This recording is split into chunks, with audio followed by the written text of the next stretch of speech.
আম্মা দেখেন তো আজকে আমাকে কেমন লাগছে। এত সাতছকে বৌমা, তোমার জামাই না বিদেশে, মনে এত শখ আহ্লাদ করতে আহে। মা আজকে পহেলা ফাল্গুন, তাই শখ করে একটু সেজেছি। একবার মনে হয় না, আরে আমার জামাইটা বিদেশে, আমার এত সাজুম কেমন দেখা যায়, একটু মনে হয় না? দেখো মা, তোমার জামাই বিদেশে, তুমি এখানে একলা থাকো, এত সাজগোজ করলে আশেপাশের মানুষ ভালো কথা কইব না, বুঝছো? জি মা, বুঝেছি। কি বুঝছো কও তো? যার স্বামী দেশে নাই তার কোনো শখ আহ্লাদও নাই।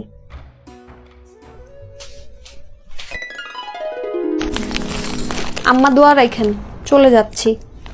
কই যাও বৌমা?